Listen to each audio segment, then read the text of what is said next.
Hey everybody, it's Nate from the Voices of Orion Project, and it's 3 a.m. here on the East Coast of the USA, and I could not sleep because something's on my mind, and I wanted to make a video about it.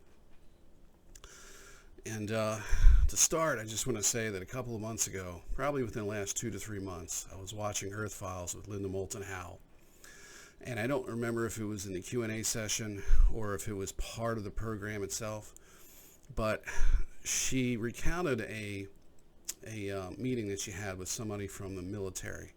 I don't know if they were military intelligence or if they were a high-ranking member of the armed forces, whatever they were. There was someone in the military, and they were talking about World War II and Adolf Hitler. And the big question was why would the extraterrestrials knowingly help a madman like Adolf Hitler? Why would they contribute to the Nazi agenda? And she had spoken to this person who claimed to be in the military, and I think he had credentials as well to back that up from what I remember. It's been a while, but I couldn't find the video tonight. I went looking for it, and I got tired of searching, and I just decided just to wing it and go with it. And this person told her, he said, Linda, he says, World War II was an extraterrestrial war fought by human beings, or fought by human hands, something like that. So I think you get the main idea of what he was attempting to tell her. And she started a brainstorm on her podcast. And she was asking people in the audience if they could write in and give her their opinion of the reason why the ETs would aid Adolf Hitler, and what they thought about this military person's statement that it was an extraterrestrial war fought by human beings. So I got really excited because I've tried to contact Linda Moulton Howe in the past several times. I've even got her home office number. Ian gave it to me, her assistant, and I think I talked to a second assistant too, but for some reason she didn't want to talk to me. So I figured, okay, this is a great opportunity for me to start a dialogue. So I'm going to write something profound, and I'm going to send it to her by email. And I don't care if she reads it online, but what I really like her to do is hopefully call me so we can have a correspondence, so we can have a discussion about some of the things that have happened to me. So I figured maybe this is a way to do it. And if even at the very least, at least it'll be something that she just may read on air like she was talking about. So of course I emailed it, sent her quite a long email, and it was sent, and nothing happened. She didn't read it, no discussion at all. So I didn't hear back or anything like that, and that's part of me was expecting that. I pretty much knew that was going to happen, but I still got my hopes up. And then probably 6 or 8 weeks later, I was watching the History Channel, and they had, I think it may have been Ancient Aliens, maybe a special or a spinoff of Ancient Aliens. But they had William Shatner was the host of the show, and he was sitting in a room with Linda Moulton Howe, Giorgio Tsoukalos, and 2 other people that had been on Ancient Aliens since the beginning. And I got to watching it, and I really like William Shatner. He's really entertaining, but he was really over his head. And I thought, you know, if they're going to have a guest in there, they should have somebody who's an experiencer, somebody who's had contact with ETs. Who maybe can shed some light on things. But of course, that's not what they're going to do. It's the History Channel, and at that point I wasn't upset anymore. I wasn't feeling like I was ignored, because I realized, you know, hey, I feel better now, because this is really not true research as you would think it is. It's more infotainment. So of course, you know, if I need to be able to reach someone like Linda Moulton Howe, then I need to be a celebrity personality to be able to do it. If that's what it takes to get through to some of these high-end researchers, then I'm barking up the wrong tree, and I need to give this up and do something different. So I figured, okay, when I get this project going, I'm going to make a video about this. And so anyway, after I did that, I got to thinking, okay, what kind of video would I make? And this is what I came up with, and this is why I'm here tonight. I just couldn't sleep because it was bugging me. It was eating at me. I wanted to do a video before the weekend started.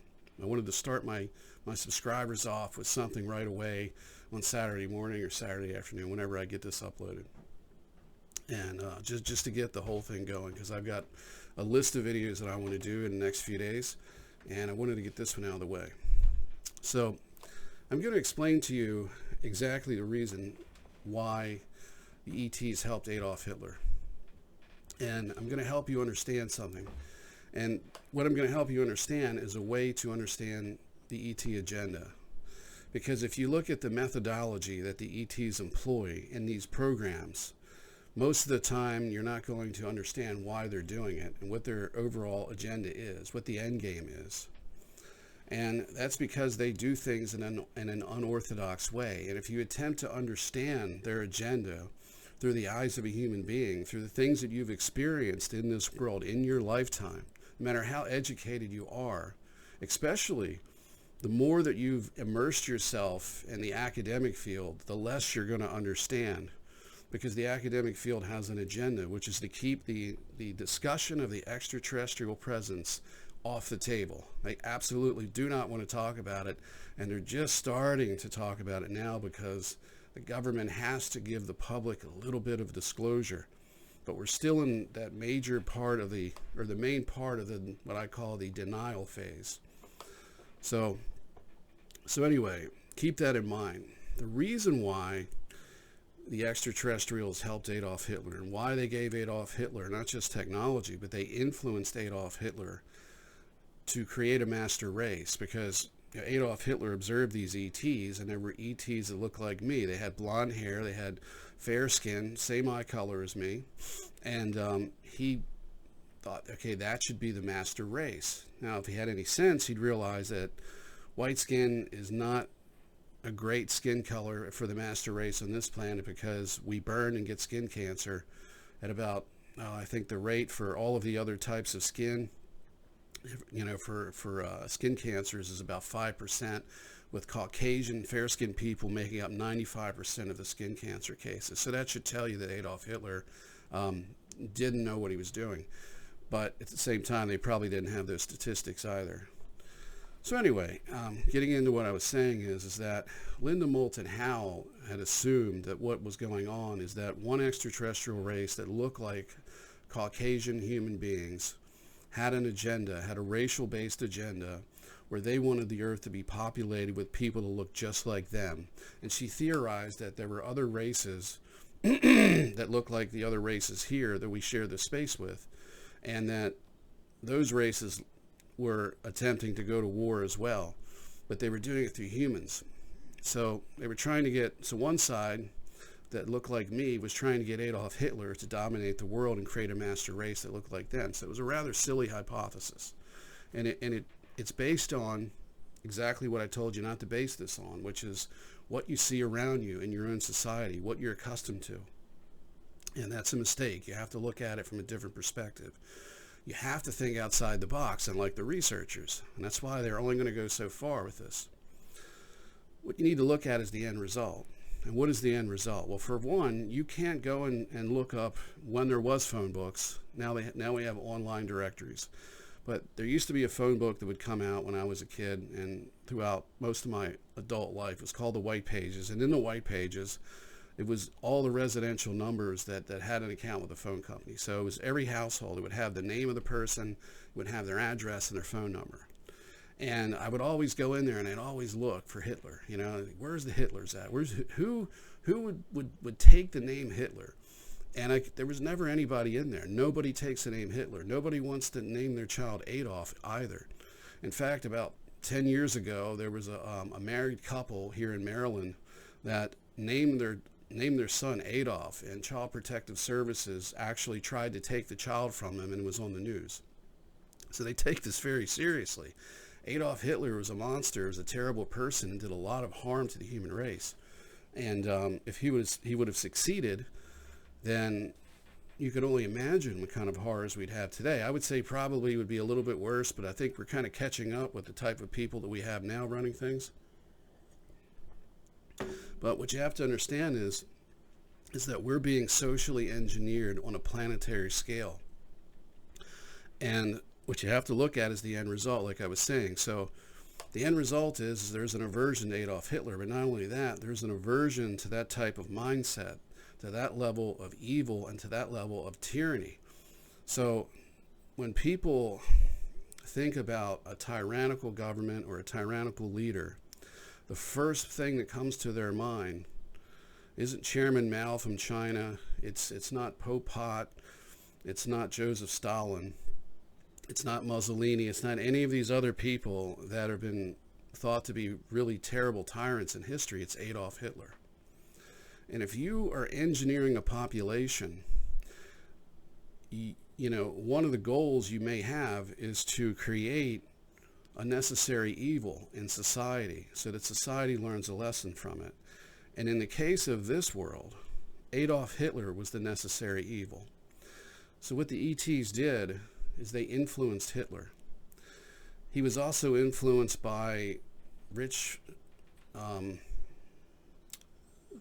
would say the wealthy oligarchy, the royal families, the old money people, and the financiers as well, because he wouldn't have gotten to where he was without the financing that he got. In fact, America, the United States, helped to build him up.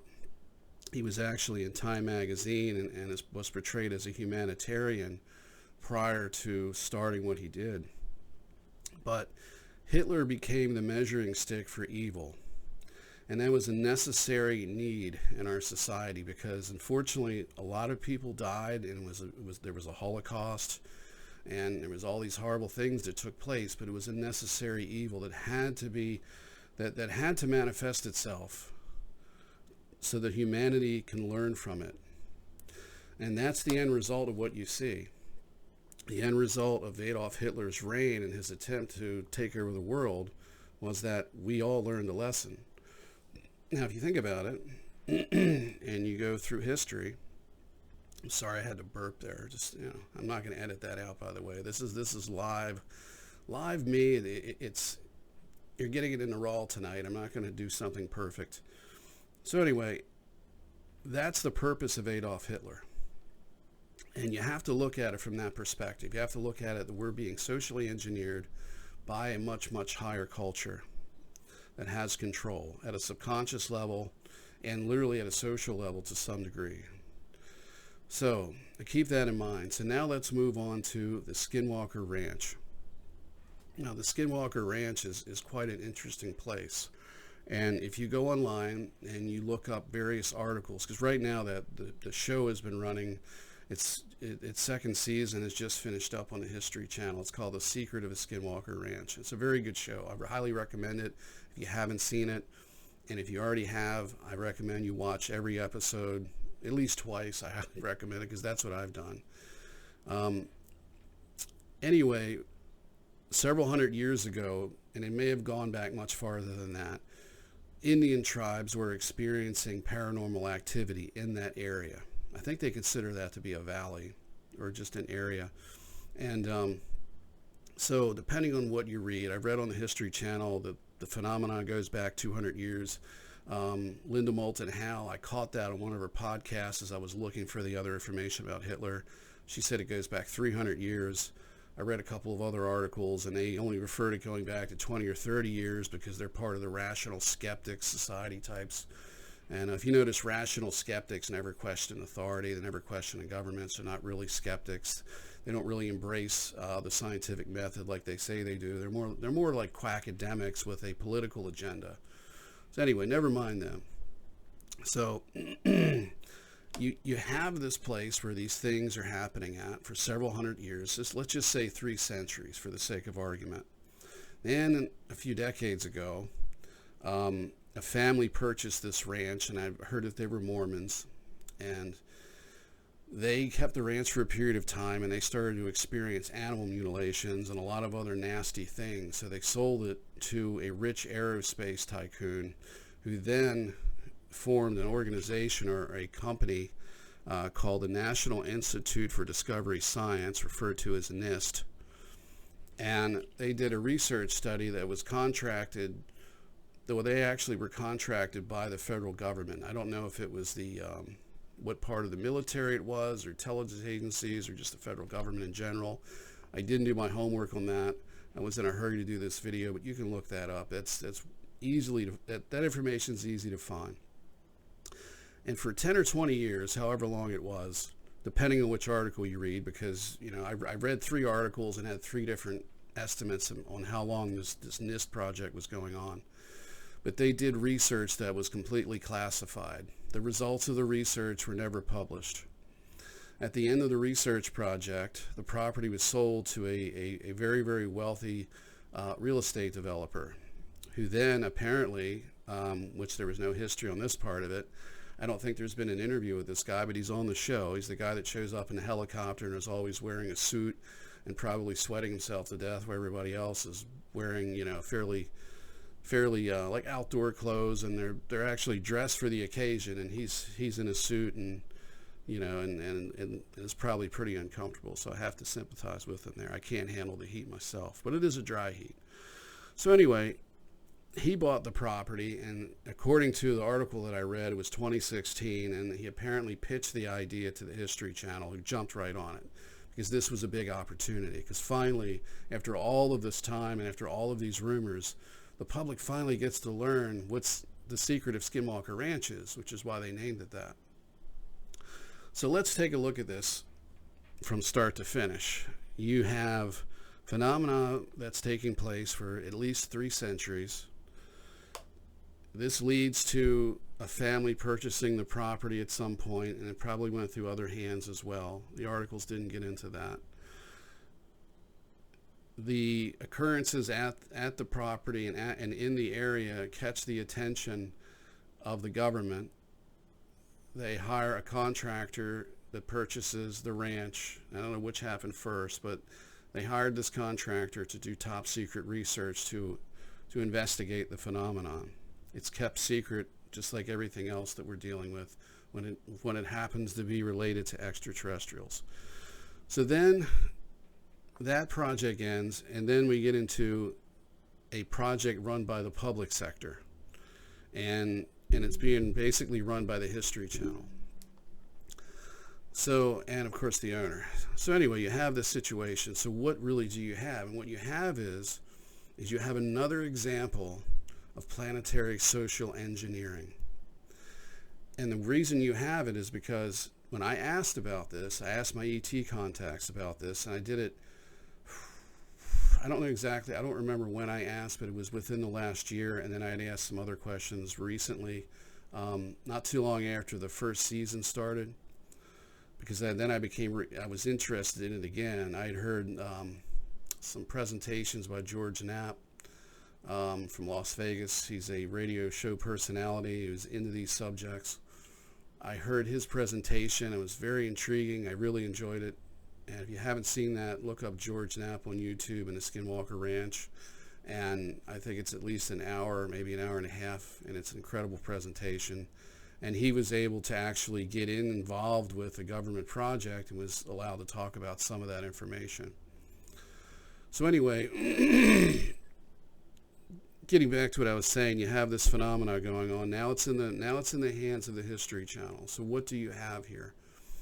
And when I asked about it, I got that there's an underground alien installation. Extraterrestrials are in an underground facility. I don't know if it's below the ranch directly or if it's in the vicinity, but it's in that general area, and it's underground. It's been there for a very long time. And they decided at some point to engage in a planetary social engineering program. The purpose of it was to stage phenomenon for several centuries or longer with Indian tribes, to create legends, to give the place the mystique that it needed for the project, and to get people's interest, to get people interested in it. Then it led to the military or the government investigating it. Then it led to the private sector. And the purpose of this is to create a living laboratory for people to study, for the human race to actually study and to share with each other. So for the first time, we finally have a living laboratory where every single paranormal phenomena can be analyzed and studied, and are actually observed and studied. And that's the purpose of the Skinwalker Ranch. That's the reason why you see UFOs, you see cryptids, you see portals, you see spirit phenomenon. You see all sorts of unusual energy phenomenon. It is a broad spectrum staging area for every single possible phenomenon that the extraterrestrials are capable of reproducing, which is just about everything, except for something that Source would do. And this is all done for the same exact reason that they empowered Adolf Hitler and convinced Hitler to create a master race, so that it led to a war, so that it led to a Holocaust, so that it led to teaching humanity a lesson. Fortunately, this one's a positive lesson because there's nobody's dying, nobody's getting sick. Of course, there's some injuries, of course. There's some livestock that's been killed. But for the most part, it's relatively harmless compared to World War II, and I think we all can agree on that. So anyway, that's the video for tonight. I hope you enjoyed it, and I want you to take something with you. Just remember, think outside the box. Don't think inside the box like the researchers do, because they're the ones holding us back. It's the experiencers that are the boots on the ground for the social engineering program, and we're the ones who are going to give the world the disclosure that they deserve. So I want you to be kind to each other and have a good day. Take care.